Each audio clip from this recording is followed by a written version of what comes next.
I grew up in one of the most poorest neighborhoods in the country in the South Bronx. And I actually competed in a lot of mock trials. As a high school kid, I actually took second in one year and first in the following year. And there's a lot of really interesting, distinguished people that hold very high titles today that I look back and a Supreme Court judge today. That was one of my mentors. That was one of my coaches. You mean the United States Supreme Court judge? Yes, that lady right there was teaching young black and brown kids on how to talk and defend themselves and knowledge of law and coaching them through mock trials. Yes, that's what that lady used to do in her spare time.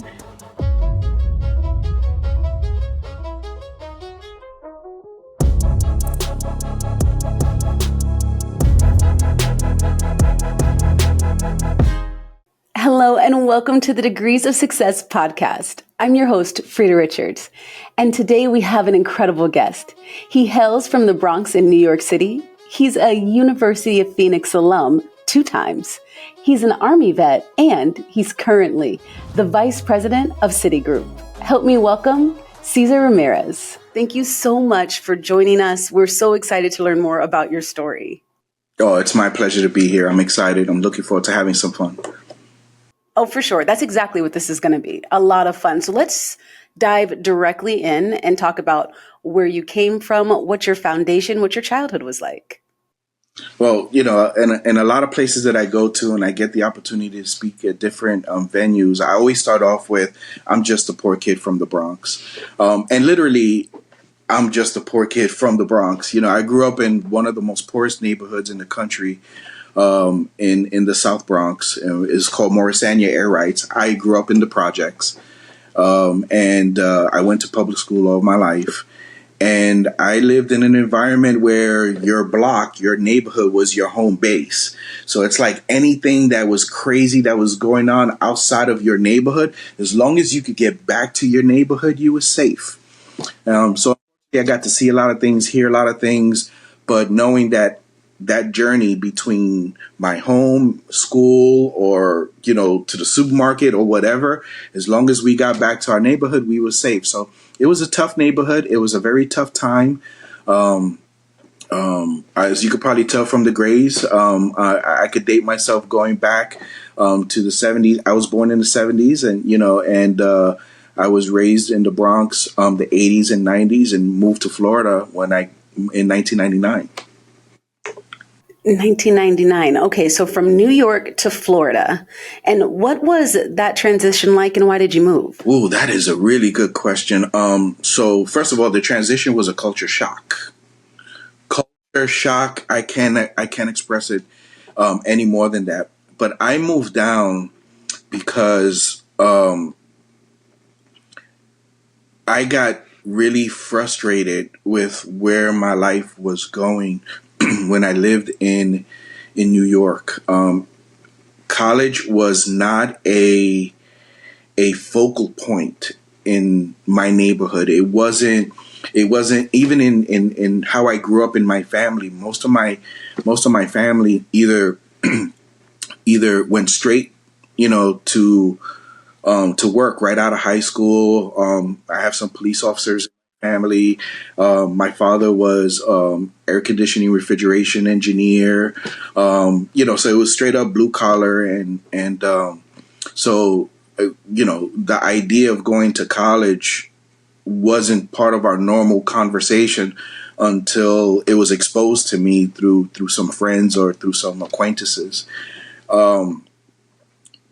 So when I thought that I was able to, I gave it a shot, and with very little guidance, went to a school that it was just too expensive. I was part of a nonprofit agency called Aspirations, and that was the agency that kind of opened my eyes to the whole world of going to school, going to college.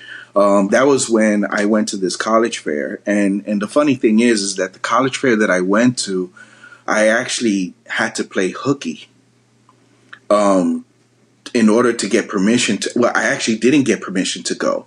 When I went to my guidance counselor to say that I want to go to this college fair, I was in my junior year in high school at the time. he knew a little bit about my parents, and saw that my father went to a high school that was a trade school. My father was so he says, no, according to this, we're going to try to get you into a trade program. And so I'm sorry, I just want to clarify. The counselors saw that your father and mother were blue collar workers and decided because of that, you should also go to a trade school? Well, I'm sure that there were other factors. I don't know. I didn't have that conversation with him. All I know, I remember speaking to him when I asked him for permission to go to this. He says, "Your father's doing very well. He went to Alfred E. Smith, which is a trade high school, and he's in electrician, air conditioning. We're gonna find you a program that's really gonna suit you very well." And so basically, I got told no. And he goes, and I have to give priority to other students because there's only X amount of space on the bus or whatever. A lot of excuses. So, and if you know my mom, you could say I'm my mother's child because I didn't accept those excuses. You know what? That's fine. Never played hooky before. I was always afraid because I have uncles that are cops, So, um, I decided that I wasn't going to school, and I had to figure out the bus routes and the train routes and how to get to City College where this college fair was, and I went. But I knew that he was going to be there with the other students.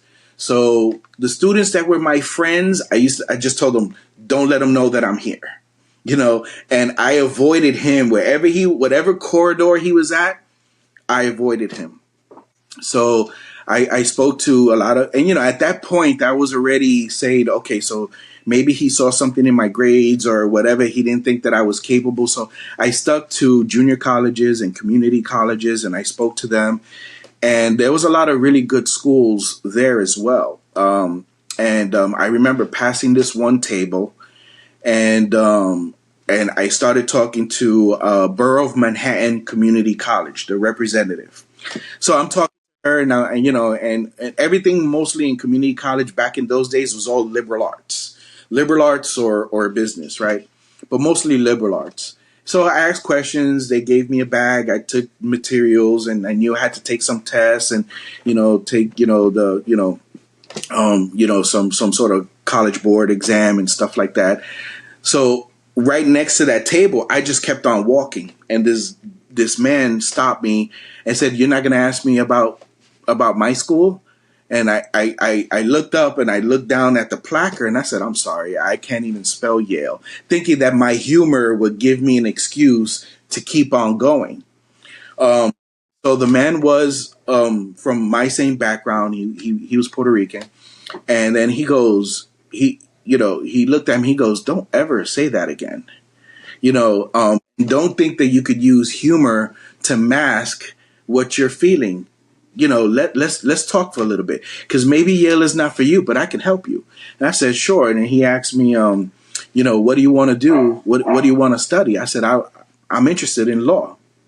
I have some family that are cops, and my mother says, don't be a dental assistant when you could be a dentist. Don't be a medical assistant, be a doctor. Don't be a cop when you can be a lawyer or a judge. So since I have family that were police officers, I says, well, why not be a lawyer? I'm good at arguing. I'm good at convincing people of certain things. And my brothers will tell you that, because I used to convince them to do all the dirty work while we all got in trouble. I was the mastermind. But and I told him, and he was like, it's funny that you say that you want to be a lawyer. And I go, why is that funny? And I said, because I'm a lawyer, and I actually clerk for the first Puerto Rican judge to be a state Supreme Court judge. So I said, oh, that's great. That's wonderful. He goes, how would you like if I brought you to the courthouse and introduced you, and maybe he could talk to you a little bit about, I said, oh, this will be wonderful, and that'll be great. And right when he was about to give me the information, I felt his hand on my shoulder, and I looked back, and it was my guidance counselor. he said, Mr. Ramirez, tomorrow meet me in the dean's office. Because you're not supposed to be here. So I was embarrassed, mortified. I didn't even get the contact information to that gentleman at Yale, that represented the Yale table. So I went in. I didn't tell my parents anything. I was afraid because my father worked really, really hard, and if he had to take a day off to go to school, my father, if he didn't work, he didn't get paid. That was just it was back then. Again, it was a very tough time for our family. So I went in and I was also nervous because I played on the baseball team, and I thought I was going to lose my spot or whatever the case may be. I'd never got a job before, so I didn't know what to expect. So anyway, I went in that morning, and I waited in the dean's office. Waited, I think it was like 30 minutes. Finally, I went in. Both the dean and the guidance counselor was there, and they explained, that the dean said, you played hooky and you were not given permission to go. Do you understand what could have happened to you between the school and the location? So you could have gotten hurt. We're responsible for you. You did something that you were supposed to do. Blah, blah. They were all worried about themselves and didn't ask me once, not even the silliest question, what were you doing there? Like, what do you think I was doing there? So then all of a sudden the phone rings, and then he goes, Did you advise your parents that you were going to be here? I said, no, sir. And I was like, well, there's somebody out here that says that they're representing you and your parents. So I said, I was nervous. I didn't know. I thought they called my parents, and my father was going to walk in pissed off. And then this gentleman, he walked in and he goes, I'm representing Cesar Ramirez. I'm his attorney. And I was like shocked with my eyes like this. I was like, oh my God, this is about to get really, really serious. So he says, so let me get this straight. So he's in trouble because he cut school to go to a college fair. Now, and then he said, let me ask you this. Why was he not allowed to go to the college fair? And they didn't have a good answer for that. He said, because, and then he looked at me and goes, did you ask if you could go? And I said, yes. What was their response? His response said that I would be better off in a trade school. And then he didn't know that part. And he looked at me and goes, can you repeat that? He said, yes, the guidance counselor said that I should go to a trade school. And then he got even more furious. He goes, can you hold on one second? And can I use that phone? And then you went to the desk to use the dean's phone, and he actually called the superintendent. And he goes, hey, can I schedule some time with you to talk to you about one of your schools? And then he goes, great, that's fine. And he hung up the phone. He goes, I'll have this conversation with the superintendent tomorrow. But he goes, are we done here, or is there something else that's going to happen? The dean says, nope, we're done here. But as we walked out, he goes, you know what class you need to go to? I go, yes. I go, and then he pauses me in the hallway. He goes, but you did cut school to go to a college fair. And I said, yes, I did. I said, but you still cut school, so that has to have consequences. And then I go, okay. He goes, I can either have this conversation with your parents and let them know, or you could talk to your parents and tell them what happened and said that I want you to come to the courthouse on Tuesdays and Thursdays every day after school and stay with me for 2 hours. And that's what started our relationship. Oh my goodness. Tell me what it felt like to have a great desire to be and do and grow and be more than you've even seen before, like just inside of you, within you, to desire to be more than you've seen, you've seen your uncles and others do things that are not that are the different than your mother and father, but your mother and father also pushed you and said, do the things. Don't be a dentist assistant, be the dentist. So that it was ingrained in you from mom and dad from the beginning. Your family has been go-getters from the get. Then you decide, you've asked, you've done everything you were supposed to do with your counselor. He dismisses your ask because of his assumption on what it is that you're capable of based off of his own opinion and possibly something random in your file. And and then you decide, no, I want to go. You make your way there and then are still reprimanded for ditching school, not to do something like hang out with your friends or anything that others would do when ditching school. Not that I would know because I've only done it a few times, but you went to you actually went to a career fair. And then in doing so, ran into a Puerto Rican lawyer, which is what you aspired to be. Tell me what that feeling was when you recognized that this person doesn't just represent the career that I want, but he also represents my culture, my family. He looks like me. Right. Oh, therefore, it possibly being attainable. You know, and don't get me wrong, even in our culture, you always meet, people that are very successful. But when I got to sit down with him, very first day sitting down with him, he goes, I want to tell you a little bit about me. And then when he told me his story about how he was a poor kid who grew up in Spanish Harlem, and he didn't have the benefits that his parents had, and it was because he did one good score on one test that gave him a scholarship to a preparatory school, where he went to a private preparatory school for middle school and high school, but that it was on a scholarship that somebody felt him worthy enough to get. He goes, those scholarships are rare. So you don't have that scholarship, but you got the next best thing. And I go, what was that? He goes, you got me. And ever since then, he became like that person that I want. And mind you, he was a clerk at the time.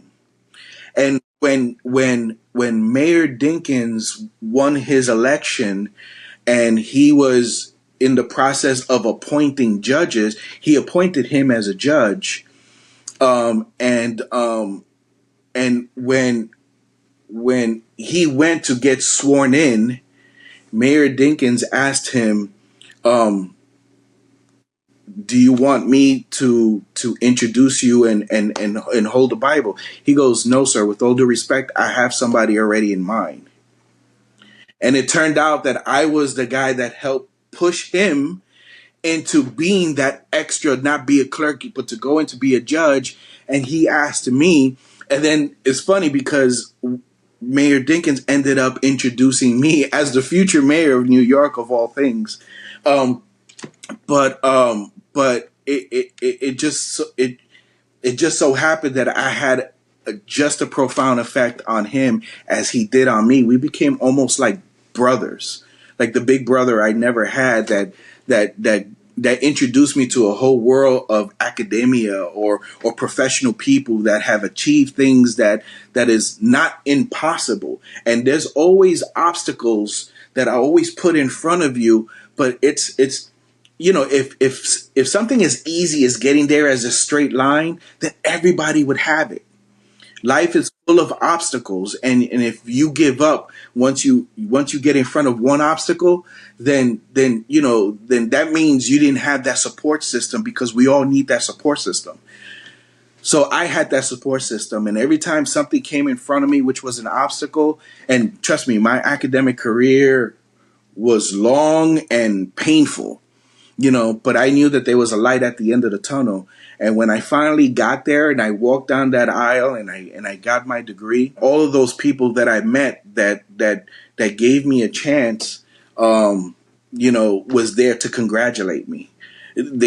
About time, I got all of that, but but they realized that they knew that it was inevitable, and and and and sometimes it's not even about the degree that you get. It's a nice decoration on my wall, you know, but it's about your journey and getting there, and the character that it helps build in that journey to get there. And honestly, I have a lot of friends that went the traditional route, but I think that my experience and I probably would have never made it to this point if Phoenix didn't present that particular opportunity that was in line with my situation and my lifestyle, because I was always working. I was always, helping the house and helping my parents and helping my brothers and helping the family. So finding the right time to go to school was always a challenge. But going back to your original question about the whole transition from when I was a kid, to moving down to Florida, and having that type of exposure and that support, I met with one challenge after another where you thought, what, this is it. Let me just wake up, go to work, and just be happy. But I was never really happy until I achieved that ultimate goal and be that first person in my family to get a degree. And that's what I was. I'm the first person in my family to get a degree. What does that mean to you to be the first one in your family to get a degree? Because I know that you were earlier speaking about your father and just like what an inspiration he was to you. And I know that he recently passed, and condolences. Tell me, what does that mean to you and your family and just your legacy that you've created thus far? Well, in very simple terms, what it means, it's exactly that. It's a legacy where I could say, people, if I can do it, you can do it. I mean, there's also many excuses you can make on why you shouldn't do it, and none of it are good excuses. None, not one. It ain't about money. It ain't about, because you could sacrifice.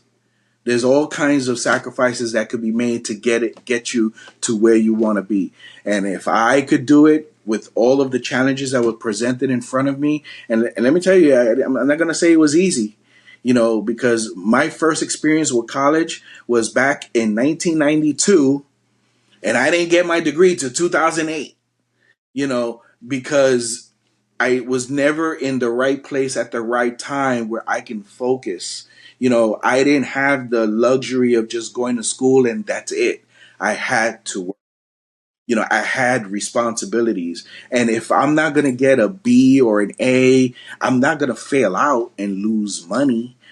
So it's like, rather not do it if the path is only going to lead me to a failure. So I kept putting excuses in front of me why, and it's really interesting. My epiphany that there was a whole world out there for me came from an experience from a college fair. And then everything between that moment and to when I enrolled into University of Phoenix was a secondary experience at another education fair where I got to meet one of your colleagues, a representative for University of Phoenix, at a fair where I just told, and they were in the lunchroom of where I was working. And, and that's the perfect place to be, right? Because you grab your lunch, you sit down, and they come up to you and says, hey, have you thought about, getting your degree, or do you have a degree? We offer graduate degrees? I said, no, I don't have a degree. And then I said, look, I don't have time. I tried this before. I literally said it. I've tried it before. I don't have time. And, I just became a dad and, all this other stuff. There was like, give me a chance to explain it to you and walk you through it. I could tell you it's not going to be easy, but it's very doable. And through that experience, through another college fair, I found my light at the end of the tunnel and I was able to get my degree. And honestly, I was stuck in a position where it seemed like I couldn't go any further unless I had some sort of academic credentials. because I was in finance. It was in a corporate environment. It was really hard to move around if you didn't have a degree. But that college fair, which that particular employer, which is the same employer, ironically, that I'm with now, I was with this company 10 years, left for 10 years, and came back.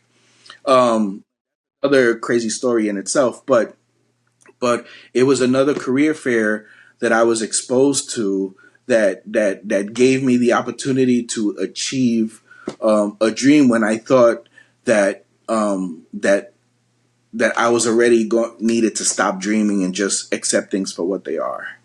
How I think that it seems surreal that your very first career fair or academic fair, you broke all the rules, which you wouldn't necessarily usually do, to get there, and then had this incredible experience, where you met someone that continued to be like a mentor to you throughout your life, and then you're at a job. So you're with Citigroup at the time, and you are middle management, or where were you at the time in the company? I was an hourly employee, put it that way. I was getting paid by the hour. Okay, so you're with Citi and you're getting paid by the hour. Mm-hmm. And so you're in the lunchroom, and this time the fair came to you. Right. And University of Phoenix is there, and you almost do the exact same thing. They're like, hey, here's this opportunity, and you're like, I can't do it. I got a baby on the way. Nope. Or you just became a father. It's not time. This time you didn't say that you don't know how to spell University of Phoenix, but you did say that this is not for me right now. It's not going to fit. I'm too busy. And because that person knew our product and why it's beneficial to working adults, they explained that to you, and you took that chance. I did. And one of the selling points actually was, I had a regular 9 to 5 job. And so this presented where you could take one class at a time for a few weeks. I think it was like a Tuesday, Thursday, or Monday, Wednesday. It alternates, depending on the class that you take. And I said, you know what? That could work for me. I could see where there'll be some challenges and some sacrifices in some of the activities that I do after work. But I think I could do this. So I said, you know what? I gave a lot of things a chance. Let me give this a chance. And for every class that I took, it was almost like you didn't even have enough time to either be bored or be frustrated. It was like week 1, 2, 3, 4, 5, boom, get ready for the next one.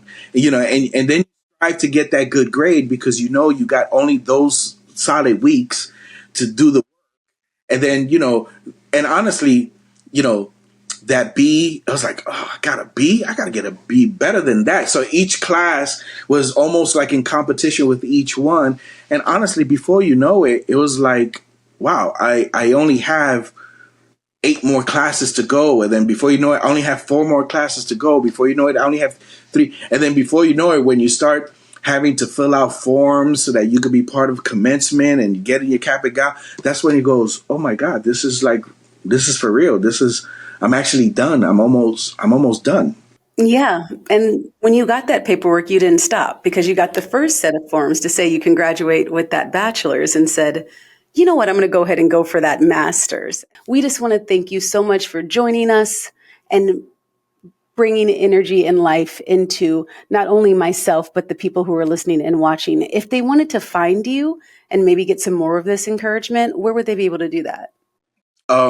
I'm pretty easy to find. I have a public page on Facebook and Instagram. I think that's the best way. Perfect. Well, if you're looking for him, you can find him. And in whether we see him follow up being a lawyer, a politician, getting his doctorate, or simply, who knows what could possibly be next due to the fact that he's unstoppable. Thank you so much for joining us and giving us that same inspiration. Who knows, you may be my mentor. So Thank you for joining us. This is the end of this particular episode of Degrees of Success. I don't know how we got here so quickly, but we did. And we are so happy that you all were able to join us. Don't forget to like and subscribe and leave a comment. And remember, your next chapter just might be your best one yet. Have a great day.